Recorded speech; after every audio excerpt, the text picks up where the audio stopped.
kemudian kita diskusikan teknik perkuliahannya nanti seperti apa, kemudian kita diskusikan juga nanti akan kami sampaikan apa sih yang baru dengan My Class yang semester ini gitu kan, ada perbedaan gitu ya dengan My Class yang kemarin. Jadi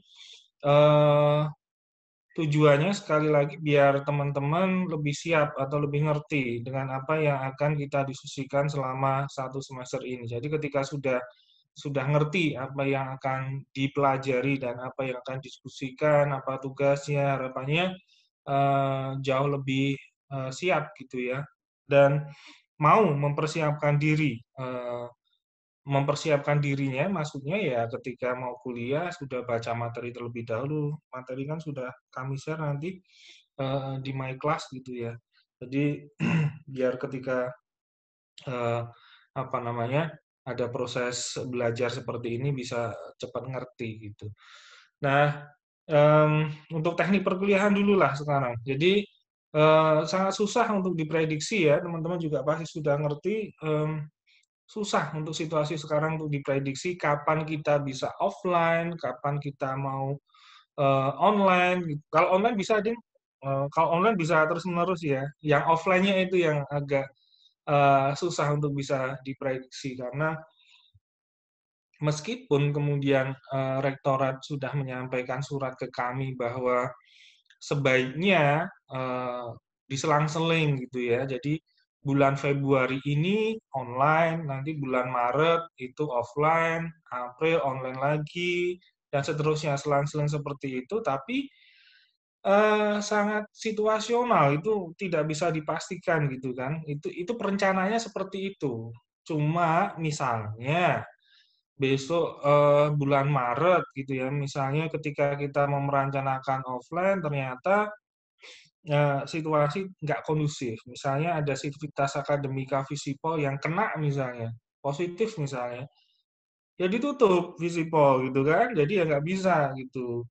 Atau kemudian ketika bulan Maret besok ternyata pemerintah Kabupaten Bantul juga memberikan instruksi sebaiknya proses akademik dilakukan dengan proses daring, ya kita nggak bisa ngapa-ngapain juga gitu kan, kita harus menghormati kebijakan pemerintah daerah juga, di mana UMY itu ada kan gitu.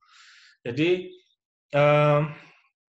saya suka gitu kan offline gitu ya, dengan tetap menjaga protokol, karena dengan offline itu apa ya, keterikatan malah albumnya Noah itu bisa lebih dapat gitu ya. Jadi feel-nya itu dapat kalau kita offline. Cuma ya itu tadi, kondisi itu yang kemudian membuat kita harus berjarak gitu ya sampai sekarang. Bahkan semester kemarin pun yang saya rencanakan beberapa kali offline hanya berlangsung berapa, 1 kali, 2 kali untuk kelas lain ya. Karena situasi yang nggak mendukung, karena tiba-tiba pemerintah Kabupaten Bantul menyatakan, oke, kasihan, Taman Tirto, Bantul itu zona merah, tolong jangan pakai offline perkuliahannya. Ya sudah, nggak bisa ngapa-ngapain lagi. Jadi gitu ya teman-teman.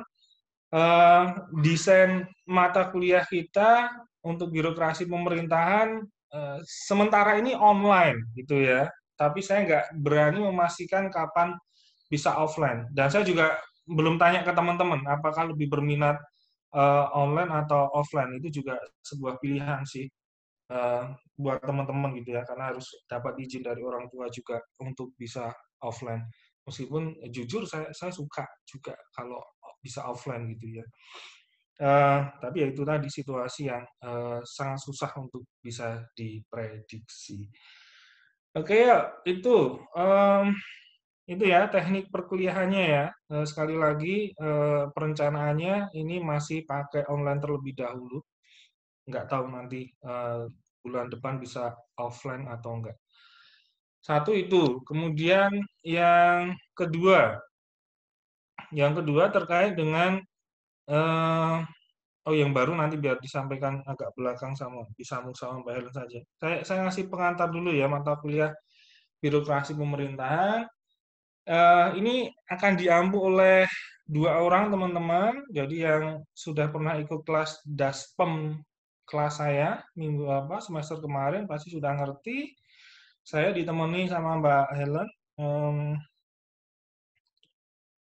berdua gitu ya kampungnya ya. Jadi nanti gonta-ganti gitu siapa yang bisa, karena kami berdua, buat yang belum tahu kami berdua masih sekolah juga. Jadi sebenarnya ini mahasiswa semua sih. Saya dan Mbak Helen juga mahasiswa. Eh, Baru ngambil S3 gitu ya. Kalau saya cuma di Sleman sini, Mbak Helen di Taiwan. Beda ya, jauh ya, Sleman dan Taiwan.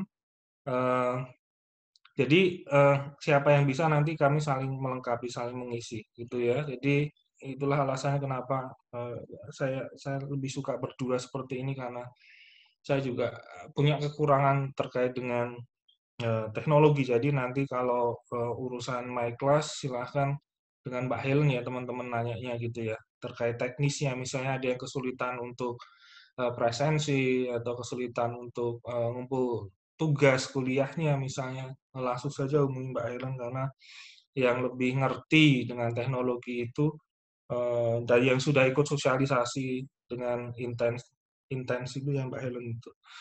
Eh, itu ya, itu terkait dengan teknis nanti perkuliahannya siapa yang mengampu.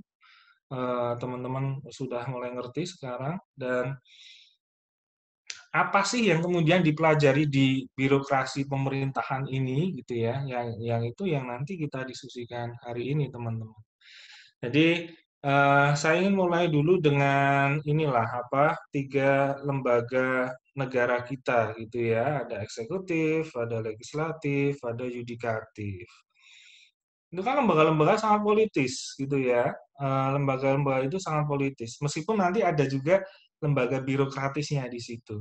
Nah, bukan lembaga politiknya yang nanti akan kita banyak diskusikan di sini. Karena mata kuliah kita kan mata kuliah birokrasi pemerintahan, bukan mata kuliah yang politik gitu kan. Artinya kita nanti lebih banyak diskusi tentang yang birokrasinya. Nah, eksekutif, legislatif, dan yudikatif itu kan lembaga negara yang sangat politis, terutama eksekutif legislatif ya. Kenapa dikatakan sangat politis? Ya karena isinya, lembaga-lembaga itu isinya adalah pejabat politik, politisi di dalamnya. Eksekutif ya, ada presiden dan menteri. Itu pejabat politik. Legislatif, isinya anggota DPR, anggota DPD. Itu juga pejabat politik. Apa sih yang dikatakan dengan pejabat politik itu? Dulu di Daskom di kelas saya sudah saya sampaikan, cara paling mudah untuk mendefinisikan atau mengetahui dia pejabat politik atau enggak itu ya gampang saja, bahwa ketika dia mendapatkan jabatannya itu dipilih oleh rakyat dan tidak ada jenjang karir terhadap jabatannya itu, maka dia adalah pejabat politik. Sesimpel itu saja, itu ya, di negara demokratis. Jadi presiden dipilih langsung oleh rakyat, anggota DPD, anggota DPR juga dipilih oleh rakyat langsung kan, dan tidak ada jenjang karirnya. Tidak ada jenjang karirnya itu maksudnya ya dia tidak tidak kemudian naik jabatan jadi maha menteri atau maha presiden, kan nggak ada gitu kan. Jadi ketika dia dipilih langsung oleh rakyat, dipilih oleh rakyat dan tidak ada jenjang karirnya, maka dia adalah pejabat politik. Nah, ketika lembaga itu diisi oleh pejabat-pejabat politik, ya maka lembaga itu adalah lembaga politik. Dan dulu juga sudah saya sampaikan bahwa lembaga politik itu punya kewenangan untuk membuat kebijakan, gitu kan. Jadi politisi itulah, politisi yang berada di lembaga-lembaga politik itulah yang punya kewenangan untuk membuat kebijakan.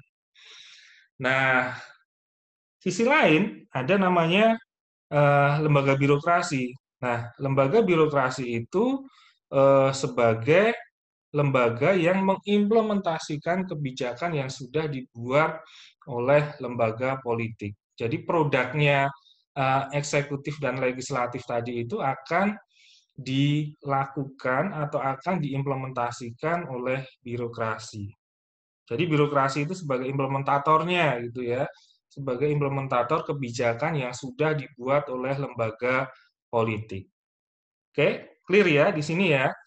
Nah, eh, jadi yang kita diskusikan itu yang birokrasinya ini, yang mengimplementasikan kebijakan, bukan lembaga politiknya. Itu ya teman-teman harus ngerti dulu bahwa di mata kuliah ini yang akan kita banyak diskusikan itu adalah birokrasinya sesuai dengan judul mata kuliahnya. Karena saya yakin di mata kuliah dasar-dasar ilmu politik misalnya itu sudah sangat banyak dikenalkan dan disinggung dengan lembaga-lembaga politik dan bagaimana kewenangannya kan gitu. Eh, Makanya kemudian di mata kuliah birokrasi pemerintahan kita tidak banyak lagi mendiskusikan tentang lembaga politiknya. Oke, tidak banyak itu artinya bukan bukan tidak dibahas loh, karena dalam konteks Indonesia kalau kita ngomong birokrasi itu singgungan dengan politiknya masih sangat tinggi gitu. Sangat susah dalam konteks Indonesia untuk melepaskan antara politik dan birokrasi. Jadi pada beberapa materi di pertemuan mendatang itu juga akan diskusikan bagaimana singgungan antara politik dan birokrasi. Itu ya, dua lembaga yang berbeda. Satu lembaga membuat kebijakan, satu lembaga yang lainnya menjalankan kebijakan.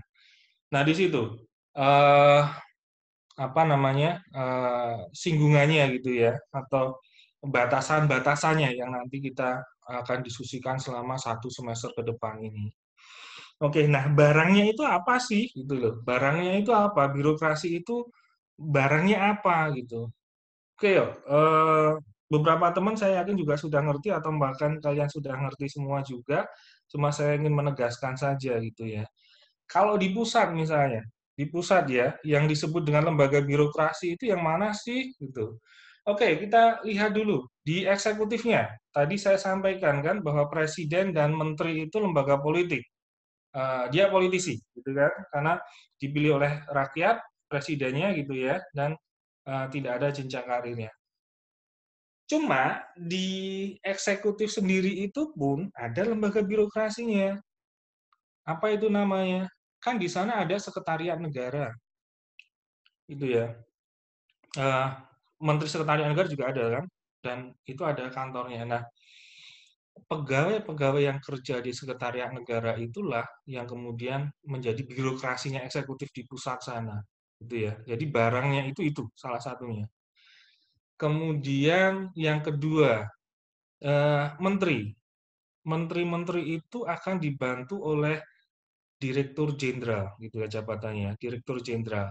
Kantor-kantornya yang namanya direktoriat jenderal, gitu kan. Nah, kantor direktoriat jenderal yang membantu di eh, kementerian itulah yang kemudian disebut sebagai lembaga birokrasinya kementerian itu. Jadi beda ya, tolong tolong bedakan loh. Kementerian, menterinya itu sangat politik gitu kan, dia pejabat politik. Tetapi pegawai-pegawainya yang di situ, yang di apa di bawah direktoriat jenderal namanya ya lembaganya, itu birokrasinya. Oke ya, clear ya. Jadi di eksekutif itu ada dua, paling enggak ya, ada dua jenis kelembagaan yang kita kategorikan sebagai birokrasi. Yang pertama di Sekretariat Negara, yang kedua ada di Direktoriat Jenderal. Oke ya, clear. Itu eksekutif. Nah, kemudian di legislatifnya juga ada namanya Sekretariat Dewan. Itu tugasnya juga membantu para anggota dewan yang terhormat itu gitu kan. Nah, pegawai-pegawai yang bekerja di sekretariat dewan itu kan PNS, pegawainya pemerintah gitu yang kita sebut sebagai birokrat itu. Ya itulah yang kemudian kita sebut sebagai lembaga birokrasi di legislatif gitu ya. Bahwa sekretariat dewan itulah yang kita sebut sebagai birokrasinya legislatif. Clear ya sekarang ya di situ. Atau kalau di yudikatif sama juga, di sekretariatnya kan ada juga kantor yang mendukung kinerja eh, apa namanya para komisioner yang ada di yudikatif itu. Oke, clear. Di pusat seperti itu. Lalu gimana dengan yang di daerah? Sama persis. Di daerah kan juga sama persis. Di eksekutif. Di eksekutif, kalau teman-teman perhatikan di daerah, eksekutifnya itu kan ada gubernur, ada bupati, ada wali kota ya, tergantung konteksnya, provinsi, kota, atau kabupaten. Nah, bupati, gubernur, wali kota, dan bupati itu kan tidak bekerja sendirian. Mereka itu dibantu oleh sebuah organisasi gitu kan. Apa saja organisasinya? Yang pertama, sekretariat daerah dipimpin oleh sekretaris daerah. Nah, sekretaris daerah dan pegawai-pegawai yang ada di sekretariat daerah itulah yang kemudian kita sebut sebagai birokrasinya daerah di eksekutif ya. Jadi, sekretariat daerah itu dipimpin oleh sekretaris daerah dengan dibantu banyak pegawai di sana. Nah, itulah birokrasi yang ada di eksekutif daerah. Tidak cukup dengan adanya sekretariat daerah, teman-teman juga pasti ngerti bahwa di daerah itu kan ada dinas-dinas, dinas pendidikan, dinas kesehatan, dinas sosial, dan kawan-kawannya. Ada badan ini, badan itu, gitu kan. Ada kantor ini, ada kantor itu. Itu jugalah yang disebut dengan birokrasi di daerah, gitu ya. Jadi eh, sebuah lembaga yang mendukung kinerja dari kepala daerah itulah yang kemudian kita maknai sebagai birokrasi pemerintahan di daerah gitu ya. Oke, clear ya sekarang ya. Jadi barangnya itu tadi yang disebut dengan birokrasi itu tadi. Lalu kemudian selain di eksekutif di daerah kan juga ada DPRD. DPRD kan juga punya sekretariat dewan gitu ya, sekretariat DPRD. Sekretariat DPRD itulah yang kemudian kita sebut dengan birokrasinya yang ada di dewan di daerah. Karena di sana berisi pegawai-pegawai negeri yang bekerja membantu anggota dewan untuk menyelesaikan tugas-tugas mereka. Oke ya, di situ. Jadi teman-teman sudah clear ya sekarang ya, yang disebut dengan birokrasi pemerintahan itu yang saya sebutkan tadi itu. Oke, kalau kita ulangi lagi ya, di pusat ada sekretariat negara, ada direktoriat jenderal, ada sekretariat dewan, ada sekretariat di yudikatif. Kalau turun ke bawah, ada sekretariat daerah, ada dinas-dinas, ada badan-badan, ada kantor-kantor. Lari ke legislatifnya, ada sekretariat dewan. Nah, lembaga-lembaga itulah yang kita maknai sebagai birokrasi. Jadi, teman-teman eh, sudah semakin terbayang ya bahwa barang yang akan kita diskusikan selama satu semester ke depan itu yang saya sebutkan tadi itu, gitu ya. Jadi ada beberapa lembaga yang masuk atau dikategorikan sebagai birokrasi. Nah, gampangnya birokrasi itu adalah mendukung kinerja dari politik tadi. Jadi konteks Indonesia itu politik itu adalah atasannya birokrasi. Atau kata lainnya adalah birokrasi itu adalah bawahannya politik yang bertugas membantu kinerja dari pejabat politik tadi. Nah, itu nanti juga jadi persoalan gitu karena kemudian ketika posisinya tidak sejajar, tidak seimbang, maka politik itu bisa apa namanya? Lebih gampang untuk mengintervensi birokrasi dalam konteks Indonesia ya. Karena ada juga negara yang besok saya ceritakan juga ada negara-negara yang telah berhasil memisahkan antara politik dan birokrasi dengan luar biasa. Jadi persoalannya di Indonesia seperti itu karena di Undang-Undang ASN, Undang-Undang Aparatur Sipil Negara itu, birokrat atau pegawai pemerintah itu ya, yang bekerja di birokrasi itu adalah bawahannya politik. Nah, ketika jadi bawahan, kita sangat ngerti bahwa atasan akan lebih gampang mengintervensi bawah. Itu persoalan di Indonesia yang besok akan kita diskusikan. uh, itu, jadi sekarang teman-teman ngerti bahwa birokrasi pemerintahan itu adalah lembaga-lembaga yang saya sebutkan tadi. Meskipun nanti ya, dalam perjalanan waktu, minggu depan akan saya sampaikan juga bahwa pemaknaan birokrasi itu tidak serta-merta dipahami sebagai sebuah organisasi atau sebagai sebuah lembaga saja. Birokrasi itu bisa juga dimaknai dari sudut pandang yang lainnya nanti. Birokrasi itu bisa dianggap atau dipandang sebagai sebuah sistem. Birokrasi itu juga bisa dipandang sebagai sebuah kultur, atau birokrasi itu juga bisa dipandang sebagai sebuah lembaga kepentingan. Itu beberapa ilmuwan menyampaikan seperti itu. Dan besok akan kita diskusikan itu, bagaimana dinamika yang terjadi di birokrasi gitu ya, dengan berbagai macam sudut pandang.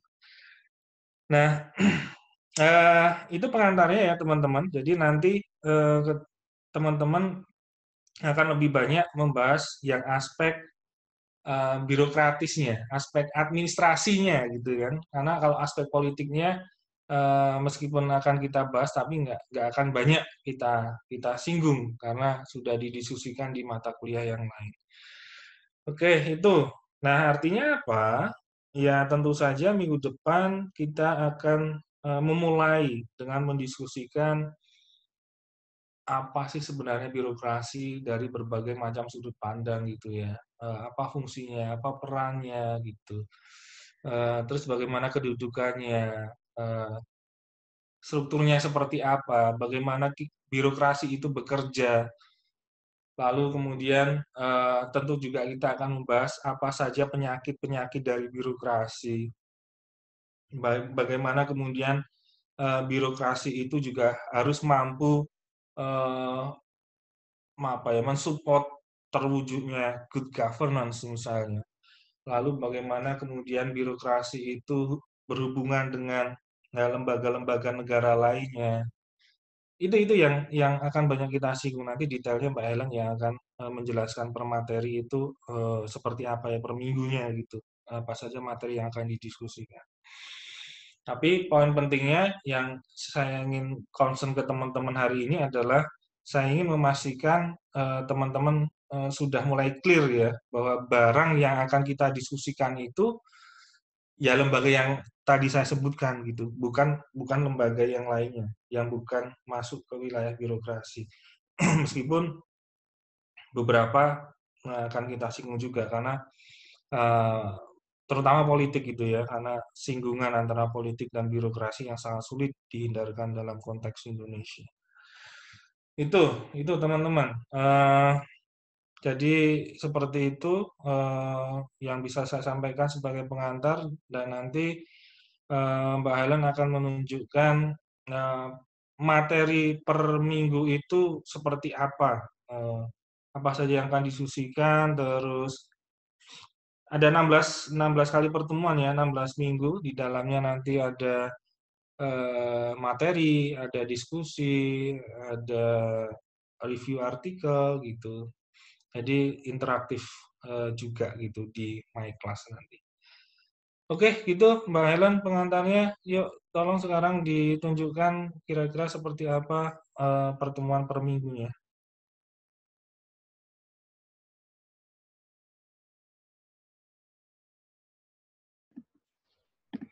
Oke, baik. Jadi teman-teman untuk pertemuannya kita ada 16 kali pertemuan atau 16 minggu. Kemudian per minggu kita ada satu materi.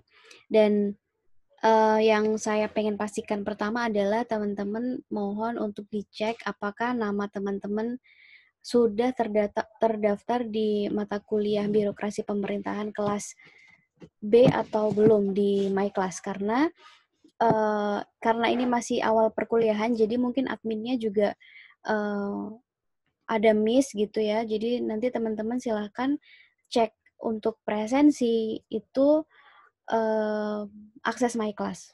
Jadi setelah ini silahkan teman-teman buka My Class-nya. Kalau belum di-enroll, silahkan hubungin saya. Nanti saya akan teruskan ke admin dan saya minta admin untuk mengenrollkan teman-teman ke My Class kelas B gitu ya. Jadi karena kita basisnya itu adalah My Class online learning, jadi saya mohon untuk teman-teman bisa memastikan apakah Anda sudah terdaftar atau sudah terenroll di sistem My Class kelas B atau belum.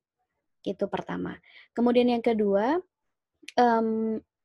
nanti update materi, kemudian apakah kita akan ada kuis ataukah ada forum diskusi atau kita ada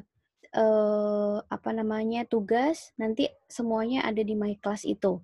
Jadi nanti terkait dengan informasinya kita akan share di WhatsApp, tetapi untuk pengerjaan dan lain-lainnya kita basisnya adalah My Class. Gitu ya. Jadi kita juga sudah upload, saya dan Pak Awang sudah upload beberapa penjelasan di My Class, jadi silakan nanti dibaca. Kemudian presensi juga sudah disediakan di situ, silakan nanti presensi. Presensinya juga hanya seperti biasa hanya sampai jam 11 malam gitu. Kemudian materi pokoknya tadi sudah disampaikan oleh Pak Awang, detailnya dibagi di mana saja materi itu akan dipelajari di minggu berapa. Pertama, hari ini Pak Awang sudah menjelaskan konsep dasar, istilah, dan pengertian birokrasi di pemerintahan. Jadi mungkin nanti sebelum masuk ke materi kedua, Pak Awang mungkin akan memberikan tambahan lagi bahwa birokrasi itu tidak hanya dipandang sebagai sebuah organisasi, tetapi berbagai macam. Gitu. Nah, minggu kedua itu kita belajarnya soal gagasan tentang birokrasi yang tadi disebutkan oleh Pak Awang sebetulnya ya. Jadi teman-teman dikenalkan pemikiran-pemikiran scholar atau ilmuwan seperti Max Weber, kemudian Karl Marx, Moskam, Mises, dan lain sebagainya terkait dengan birokrasi itu sendiri. Kemudian minggu berikutnya, nah di sela-sela minggu nanti, apakah nanti pas di minggu kedua kita akan ada tugas atau hanya nonton video saja, video learning atau seperti apa, nanti kita selalu akan infokan, gitu ya. Kemudian minggu ketiga, profil, struktur, dan kinerja birokrasi sebagai organisasi. Nah, kalau teman-teman sudah paham terkait dengan gagasan birokrasi, di minggu berikutnya lebih akan ditekankan kepada bahwa bagaimana profil, kemudian struktur dan kinerja birokrasi secara organisasi. Kalau tadi Pak Awang sudah menyampaikan bahwa birokrasi itu bawahannya politik gitu ya. Nanti kita akan belajar struktur birokrasi di Indonesia itu seperti apa. Karena eh, di negara-negara lain ada yang memisahkan birokrasi dengan politik, kemudian ada yang eh, bekerja sama antara politik dan juga birokrasi. Tetapi di posisi Indonesia itu nanti seperti apa? Itu nanti kita akan pelajari lebih detail. Kemudian bagaimana kinerja birokrasi sebagai organisasi publik. Nah, ini tentunya kalau kita bicara birokrasi, tadi sudah disampaikan bahwa birokrasi itu sebagai implementator dari sebuah kebijakan. Dan ketika kita bicara birokrasi, yang paling bisa kita ingat menurut saya adalah bahwa birokrasi itu pelayan publik gitu. Nah, sebagai pelayan publik di sebuah negara itu harus seperti apa? Nah, nanti kita akan bicara soal kinerja birokrasi sebagai pelayan publik atau di organisasi itu seperti apa, gitu. Kemudian masuk ke pertemuan keempat, kita akan belajar perkembangan kekuasaan birokrasi pemerintahan dan netralitas birokrasi.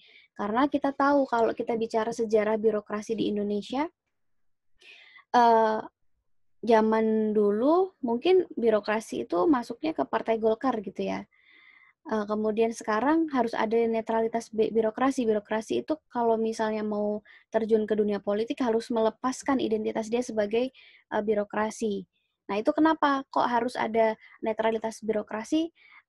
Salah satu isunya atau salah satu permasalahannya adalah ya karena sampai sekarang saja sudah ada netralitas birokrasi atau birokrasi itu harusnya sudah netral, tidak memihak kemanapun, tetapi masih bisa diintervensi oleh lembaga politik. Nah, nanti kita akan bicara soal itu di pertemuan keempat. Kemudian pertemuan kelima itu ada review artikel, jadi nanti itu sebagai ujian kompetensi pertama. Di review artikel ini nanti dosen pengampu akan memberikan beberapa artikel yang harus direview oleh mahasiswa. Nah, apakah nanti review artikel ini bersifat kelompok atau bersifat individu, kita akan informasikan secepatnya, gitu ya. Jadi, harapannya teman-teman tahu, di minggu berapa teman-teman akan bekerja mendapatkan poin gitu ya. Maksudnya ada poin, nanti saya akan sebutkan poin-poin penilaiannya seperti apa.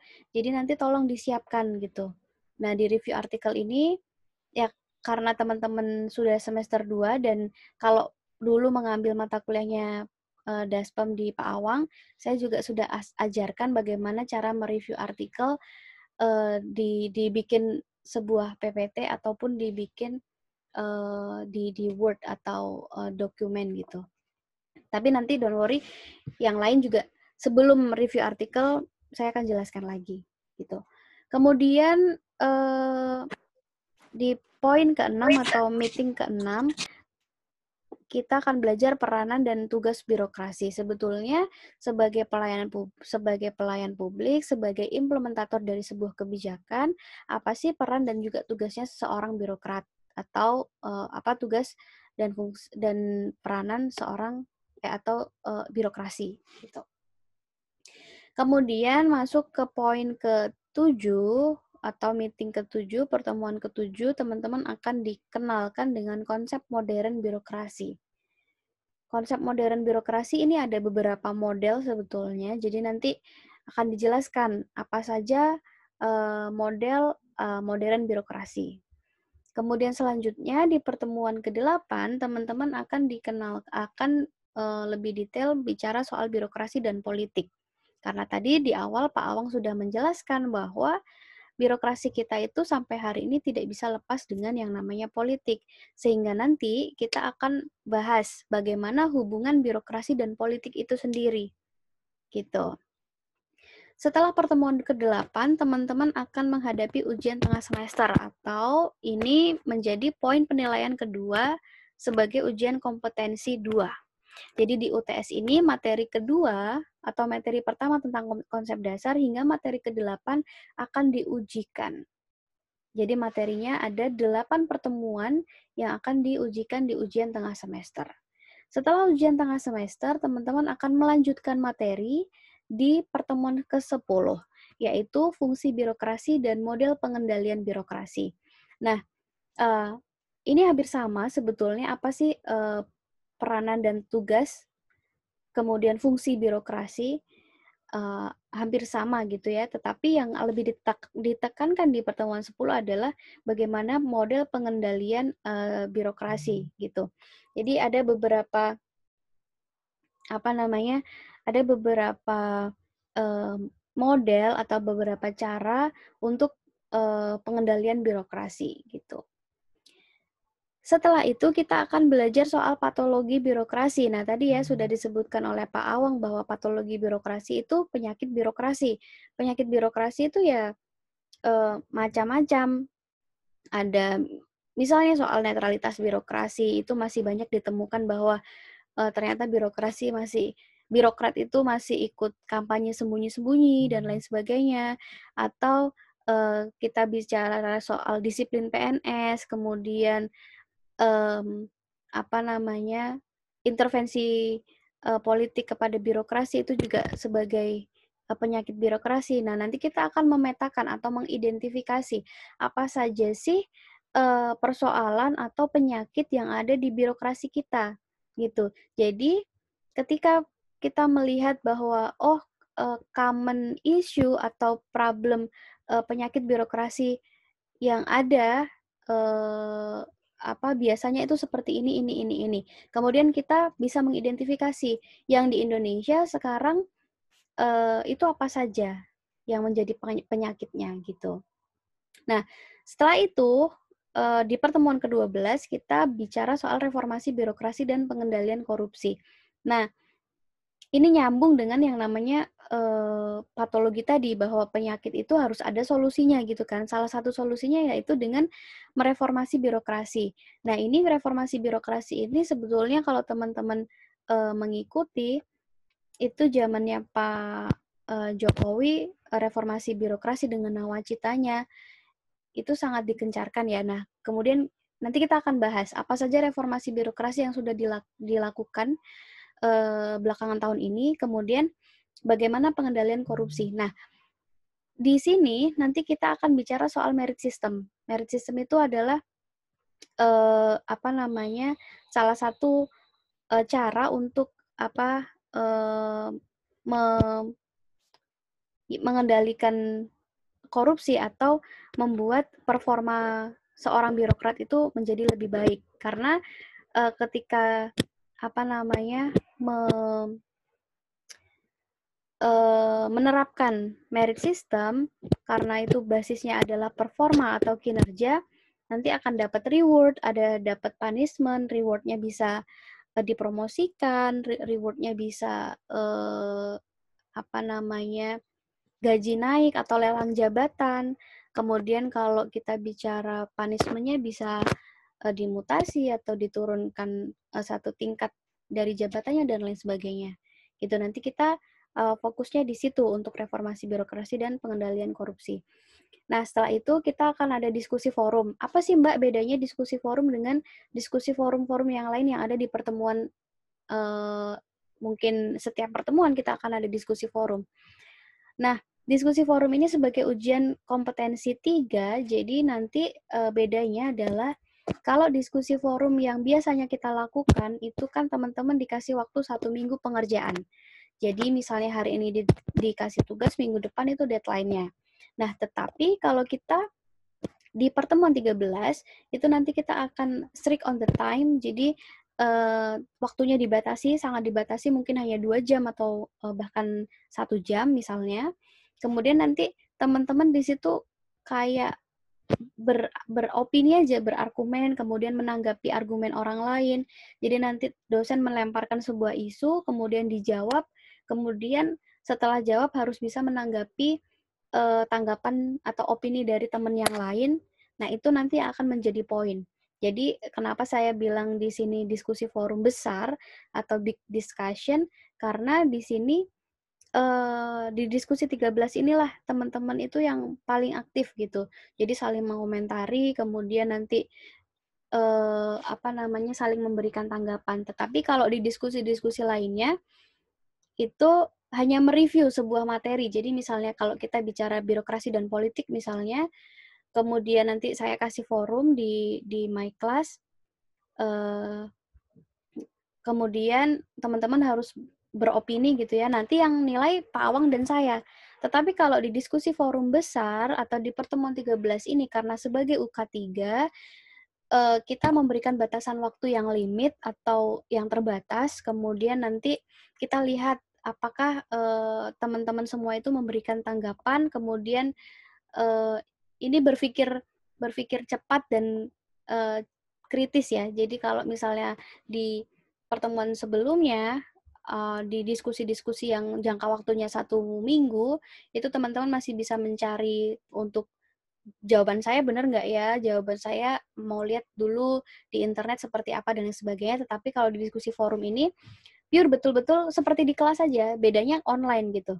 Kalau di kelas kan dosen melemparkan sebuah isu atau sebuah pertanyaan, nanti teman-teman tunjuk tangan, nanggapin.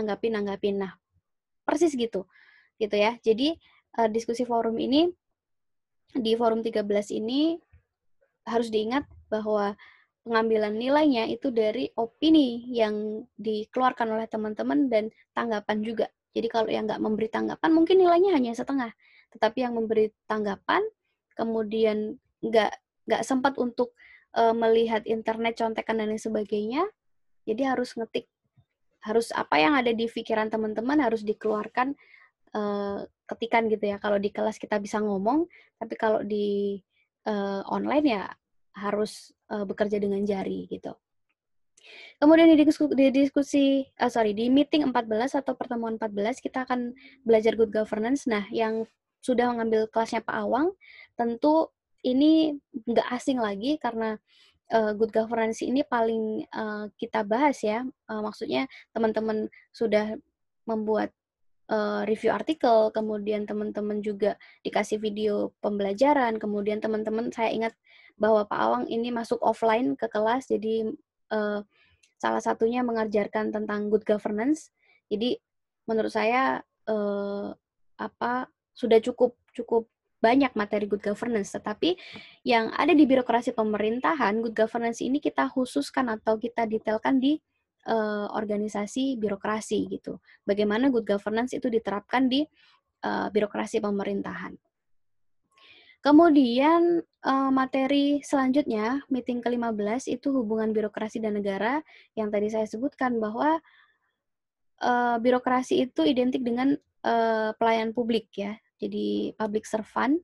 Kemudian hubungannya dengan negara ya tentu sebagai pelayan publik harus bisa melayani masyarakat dengan baik gitu ya. Kemudian hubungannya nanti seperti apa, kita akan belajar lagi soal kemarin old public administration, kemudian new public management dan lain sebagainya. Gitu ya. Jadi mungkin ada beberapa materi yang memang tadi sudah disampaikan Pak Awang ada di dasar-dasar ilmu pemerintahan gitu. Tetapi di sini karena bukan pengantar lagi, jadi nanti pemberian materinya akan lebih detail terkait dengan materi-materi yang akan dipelajari. Kemudian pertemuan ke-16 ada ujian akhir semester atau ujian kompetensi 4. Nah, di sini ujiannya itu setelah UTS ya materinya, jadi materi ke-10 hingga materi 15. Ujiannya nanti seperti apa? Ujiannya kalau misalnya online seperti biasa, kalau sudah ngambil kelasnya Pak Awang, teman-teman akan dikasih beberapa soal, kemudian dijawab, kemudian dikasih waktu misalnya 1,5 jam atau 2 jam, kemudian disubmit gitu. Soal ujiannya seperti apa Mbak Helen? Soal ujiannya pasti analisis gitu ya. Jadi mungkin kalau sudah tahu karakter soal yang dasar-dasar pemerintahan, ya mirip-mirip seperti itu. Jadi analisis. Oke, kemudian poin penilainya seperti apa? Poin penilainya adalah UK1 20%, UK2 25%, UK3 20%, UK4 35%.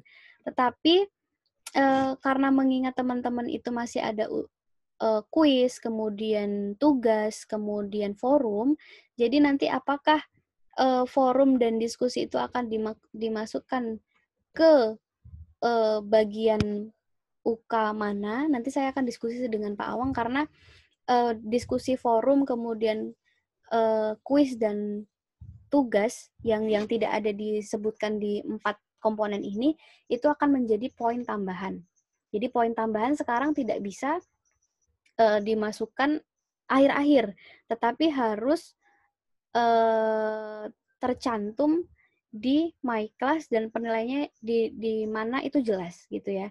Jadi nanti tetap nggak usah khawatir karena setiap pengerjaan teman-teman misalnya di materi kedua teman-teman akan dikasih diskusi forum setelah teman-teman melihat video kemudian baca beberapa materi, nanti akan ada diskusi forum. Di pertemuan ketiga misalnya ada kuis dan lain sebagainya, itu tetap akan dianggap sebagai penilaian. Akan tetapi penilaiannya adalah karena sistem penilaiannya e-learning atau My Class sekarang itu bisa langsung connect dengan KHS atau KRS teman-teman, KRS mahasiswa dan KRS orang tua. Jadi nanti teman-teman itu bisa melihat nilai real teman-teman di My Class gitu. Kalau kemarin semester kemarin saya dan Pak Awang masih bisa mengotak-ngatik nilai akhir teman-teman karena ada ya tadi jiwa kemanusiaan ya. Jadi ketika misalnya teman-teman tidak pernah telat mengerjakan tugas, kemudian rajin tugasnya ngisi semua, kemudian ada satu nilai yang nggak maksimal, akhirnya nilai anak itu AB misalnya gitu. Kita masih bisa mengotak-atik menjadi A, karena itu ya kita sendiri yang menilai di Excel ya. Tetapi kalau sekarang sistemnya adalah semua harus tercantum di My Class atau semua itu harus jelas bahwa komponen diskusi itu nilainya berapa, komponen kuis nilainya berapa, ujian UK2 nilainya berapa. Kalau di sini kan masih general ya, tetapi nanti saya akan diskusikan dengan Pak Awang lagi, diskusi-diskusi kecil setiap minggu itu akan dimasukkan ke nilai mana, sehingga nanti nilai itulah yang menjadi pokok penilaian teman-teman gitu. Jadi saya dan Pak Awang udah nggak bisa ngotak-ngatik nilai lagi karena contohnya misalnya kuis ya.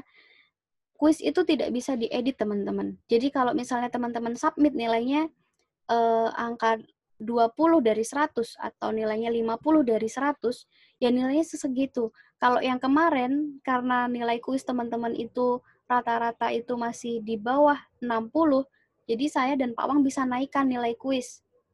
Tetapi untuk yang sekarang nggak bisa, teman-teman. Jadi nilai itu real apa adanya. Gitu ya.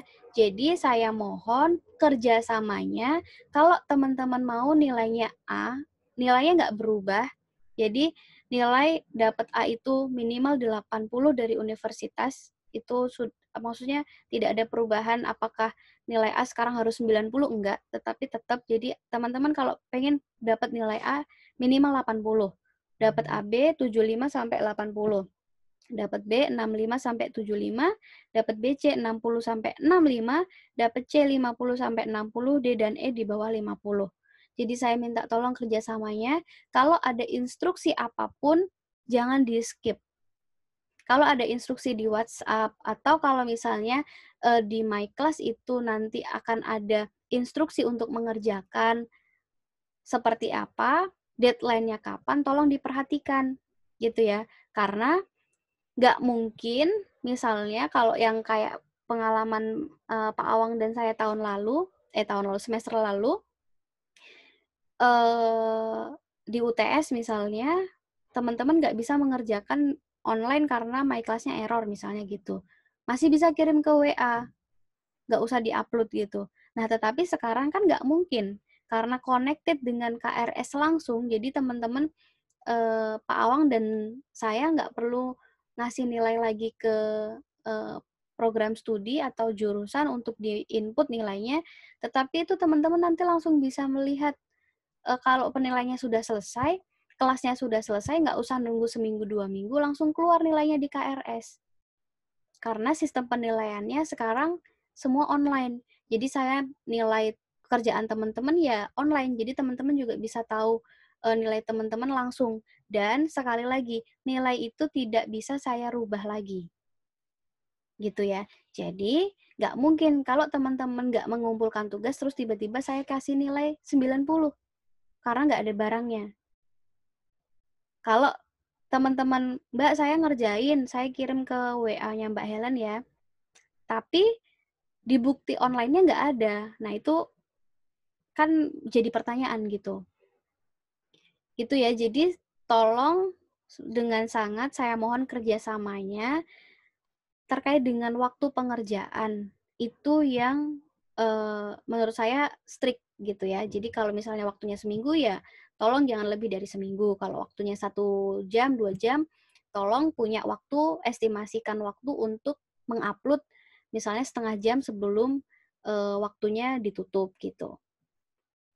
Karena nanti teman-teman bisa ngelihat hasil studi teman-teman langsung dari My Class connected ke KRS mahasiswa dan orang tua.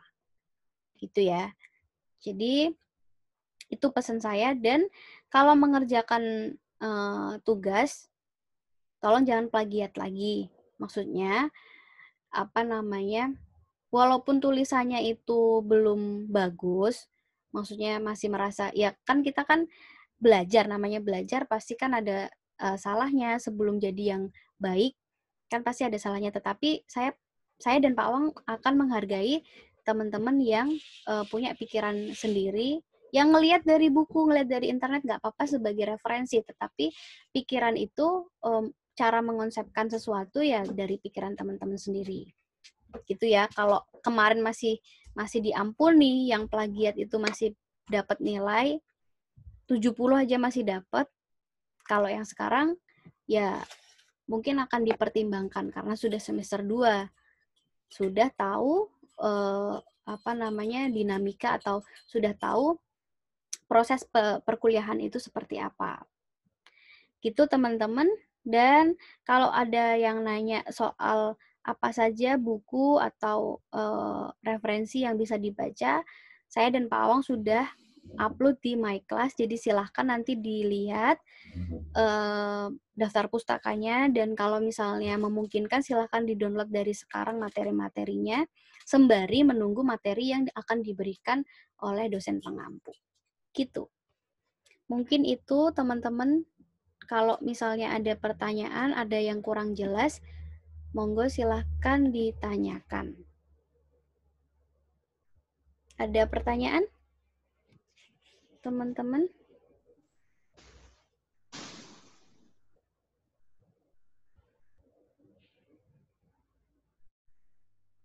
Nggak ada. Clear? Jelas semua? Jelas, Pak. Jelas, Pak. Oke. Insya Allah jelas, Pak. Ya Allah jelas, Pak. Oke, sip. Berarti cukup ya hari ini. Target saya memang teman-teman hari ini ngerti apa yang didiskusikan, ngerti teknisnya, ngerti rambu-rambunya gitu ya. Jadi biar kita sama-sama enak gitu ya. Kita sama-sama enak untuk melalui satu semester ini gitu. Oke, jadi tolong lebih serius. Kalau di semester 1 dulu sudah serius, sekarang lebih serius lagi karena masa pandemi ya. Saya wanti-wanti betul ke teman-teman, tolong hargai kerja keras orang tua kalian yang memenuhi kebutuhan akademik kalian gitu ya, bayar uang kuliah, SPP, kontrak misalnya, yang kalian pasti nggak ngerti kan bagaimana kerja keras beliau berdua itu untuk memenuhi itu. Jadi tolong betul-betul hargai apa yang sudah orang tua kalian perjuangkan, dibalas dengan kuliah yang serius. Gitu ya, itu pesan saya teman-teman. Jadi tolong banggakan orang tua kalian dengan prestasi kuliah yang bagus. Karena kemarin saya dapat informasi juga dari rektorat bahwa tidak sedikit di antara orang tua yang kemudian meminta keringanan pengunduran pembayaran gitu ya ke rektorat karena masalah pandemi ini. Jadi tolong teman-teman yang masih beruntung untuk bisa ikut kuliah sampai hari ini itu tolong betul-betul dimaksimalkan. Gitu ya, janji betul ya. Oke yuk, saya akhiri. Terima kasih ya teman-teman. Kita ketemu lagi minggu depan di video learning.